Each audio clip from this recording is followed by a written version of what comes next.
प्रभुଙ୍କ नाम गौरव हो। अनेक मास पर यही चैनल रे प्रभुଙ୍କ वाक्य कहवाई सुजोग पाई प्रभु को गौरव करे। तत्सहित जो माने प्रभुଙ୍କ वाक्य शुणुंट विशेष से प्रभु जीशु ख्रीष्ट नाम रे नमस्कार जनाए। नमस्कार। आज आम आलोचना करवा विश्वासी मानकर आशा।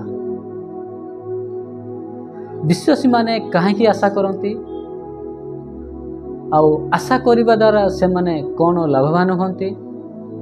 जदि विश्वासी आशा करे नहीं तांको जीवन में कौन लॉस होची सही विषय रे पवित्र शास्त्र अंशरू आम माने आलोचना करवा। विश्वासी माने कौन आशा करती मुख्यतः आम माने देखिबा आशा। आशा कौन? आशा होची मनुष्यर मुख्य लक्ष्य। जदि मनुष्यर आशा जदि नहीं से जीवन में कौन सी प्रकार मूल्य नहीं। तेणु आशा होची धर्मर एक केन्द्रबिंदु अटे। तेणु धर्म रे ताको आशा को बा भाषा माध्यम प्रकाश करा जाए। तेणु आशा कौन कौन करे बा मनुष्य को क्यों दिग को निए से विषय आम माने पवित्र शास्त्र द्वारा आम माने गोटी गोटी करी आलोचना करिबा। तो प्रथमतः माने देखिवा आशा एक जीवंत भरोसा अटे। प्रथम पितर 3:1-3 पदरे प्रकाश करे जे ईश्वरंकर मनुष्य को जीवंत भरोसा दे थाए। जदि विश्वासी माने प्रभुଙ୍କ निकटरे विश्वास करती बा ख्रीष्ट लोक माने प्रभुंकुटारे जदि विश्वास करती ताहाले से मानको जीवंत भरोसा प्रदान करि थाए। अर्थात ईश्वरंक वाक्य जेतेबेले ईश्वरंक वाक्य से माने ग्रहण करती बा ईश्वरंकर विधि नियम रे चलती से मानको ईश्वरंक वाक्य बा ईश्वर जीवंत भरोसा प्रदान करि थांती। यह होची आशार प्रथम विषय अटे। आ सेकेंड पद होची आशा एक संचय भरोसा। प्रथम तेसलोनी 5:8 पदरे यह कहे किंतु आस आमे माने दिवसर संतान हेबारु विश्वास और प्रेम रूप उरस्त्राण परिधान करी परित्राणर भरोसा रूप परित्राणर मस्तक दे सचेतन रही था। अर्थात संचय अर्थात आम माने आगु को जीवाई जीवन को किसी संचय करूँ। अर्थात आम जीवन में जमी आगू की जावाई गोटे लक्ष्य रही थाए ताहा होची ईश्वर को विषय को आम पालन करी आम माने आगू को बढ़िया दरकार। जदि आम माने ख्रीष्टान ताहाले एई जिनिस को अर्थात प्रभुंकर वाक्य को मूल भाव रे बा प्रभुंक वाक्य को आम माने संचय करिया दरकार। जहा द्वारा आम माने सेई वाक्य को संचय करी रखिदेले आगू को आम जीवन रे एक आवश्यक दरकार नहीं थाए। तृतीय आम माने देखिबा जे आशा एक भल भरोसा। भल माने आशा को मनुष्य को यही प्रकार को सुजोग दे थाए जे जीवन एक उत्तम होता है। भल विषय ही ता जीवन में आशा रखी था। संसार रे जदि पिला मानकर विषय जदि चिंता करवा पाठ पढ़ुवा पिला मानकर विषय जदि देखिया पिला माने आशा करते जे मु केंती भल मार्क रखिबी भल मनुष्य गुटे हो पारिबी। आ सेही प्रकार पिता माता मध्य आशा करती मोर पुओ टिके भल पाठ पढ़। से भली जदि विश्वासी जदि हेइची ताहाले विश्वासी जदि प्रकृतर से प्रभुंक वाक्य को उत्तम विषय से पालन करिथाय आ प्रभुंक वाक्य को उत्तम मने करिथाय। तेणु जगत रे अनेक लोक आशा को लेकिन विभ्रांत सृष्टि करते। विभ्रांत माने कौन? आशा केमती करबे ना जगत रे बंचे हेले तो आम को धन पर आशा करबा पड़िबो अधिक पाइबा पई आशा करंती। यह मनुष्य को वो तो अलग होता है किंतु धर्म विषय रे आशा करबा एक मूल केन्द्र अटे। ख्रीष्ट भाव रे आशा रखिबा होची मुख्य उद्देश्य। तेणु आशा करबा मनुष्य को केबे भी पछ को पकाए कि ताको खराब पथर केबे भी आशा नहीं न थाए। जदि सांसार जीवन विषय जदि अधिक आशा प्रकाश करती गोटे मनुष्य ताहाले से हुए तो विपथगामी होता है।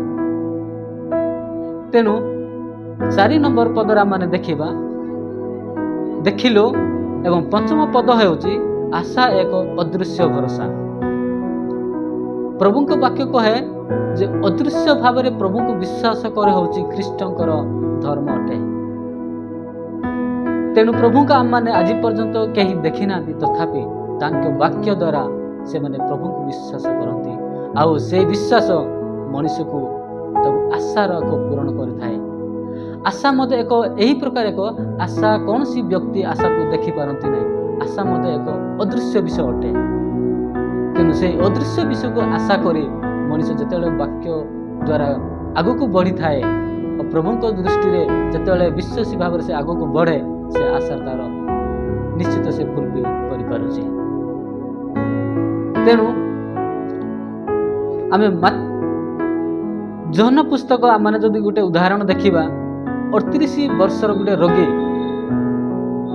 जिते दिशु जाऊले देखुले जे अनेक लोक जिते पोखरी पानी ऊपर उठुची से लोक मैंने सुस्थ होगापी डेवा को चेष्टा करते जो लोक पानी ऊपर को उठा पूर्व डेवती से लोक सुस्थ पाते आ प्रभु तांको नजर कर रखी जे तुम कहीं पोखरी भीतर को जाऊन आउ से 38 वर्षर रोगी लोक प्रभु को कथा देउछंती जे ना मु बल पा ना मु जीवा पूर्व आउ जने जाई पारची जो द्वारा मु जाई पारुनी। किंतु एही रोगी रो जदि आमे विचार करबा एही रोगी ताको सुस्थ होबे तार बहुत आशा अछि किंतु से पोखरी को जिया तार बल नाही से बलहीन भाव रे अछि। तेनु प्रभु तांको कहउछंती तुम खटिया के न जाओ तुमे प्रभु आउ जिते खटिया घिनी जाओ बोली प्रभु जिते कथा देउछंती से सही प्रकार खटिया घिनी जाउछि आ प्रभु को से स्तुति आराधना करुछि प्रभु को से गौरव कर नाची नाची गौरव करुछि। तेणु षष्ठ पद होची आशा एक आशीर्वाद भरोसा। तीतस 2:13 पदरे आम माने देखिबा आउ सही आनंददायक भरोसा अर्थात आशीर्वादर भरोसा होची जिते विश्वासी लोक गोटे आशा कर रोचंती जिते आशा पूरण होची ताहा एक तांको जीवन पर एक आनंददायक होची से आनंददायक होची आशीर्वाद जिते मनीष जिते आशाटा पूरण हो जाउची ता पे एक आनंदर विषय अटे। वास्तवता जिते रोगी से सुस्थता पाउची से आनंदरे खेली उठुचे प्रभु से आनंदरे गौरव करुचे। तेणु आसतु शेष पद आम मान गोटे देखा पाउलो जिते बेले स्पेन को जाउछंती जीवा विषय जीवा माने गला बेलू से तांको सांग मान साथी मान कहते जे मु स्पेन जीवा पूर्व तुम गोटे बाटर तुम भेटबी आ से जिते भेटी बोली प्रकाश करुछंती से माने सेतेले पाउल भाबुछंती जे मोर जीवार बाट कोन बदलिबो नाही तो अर्थात तार सांग माने भी ताकू आशा करछंती जे पाउल किछि दिन हम पाखरे रहू। तेणु पाउल मते डरी जाउथिले जे मो जीवार पथ कोन बदलिबो नाही तो। तेणु शेष पदटा होची आ माने देखिबा आशा एक अनंत भरोसा। तीतस 3:7 पदरे प्रकाश करे जेपरी आमे माने ताहांको अनुग्रह रे धार्मिक गणित होई भरोसा अनुसार अनंत जीवनर अधिकार है। अर्थात जेते जन प्रभुंकर अनुग्रह पाउछंती आ सही अनुग्रह रे जेते बढ़ी जाउछंती वृद्धि प्राप्त होउछंती से माने अनंत जीवनर अधिकार होउछंती। वास्तवता प्रभु आम मान को यही आशा देइछंती जो आशा द्वारा आम माने से अनंत जीवनर अधिकारी होउछंती। तेणु शेष रे आम माने माथुलिखित सुसमाचार 12:21 पदर कहे आउ ताहांको नाम रे विजाति माने भरोसा रखिबे। अर्थात जो माने प्रभु यीशु ख्रीष्ट को जानी नाहंती से माने मध्य ताहांको नाम अर्थात प्रभु यीशु ख्रीष्ट को नाम से माने भरोसा करबा आशा रखिबे।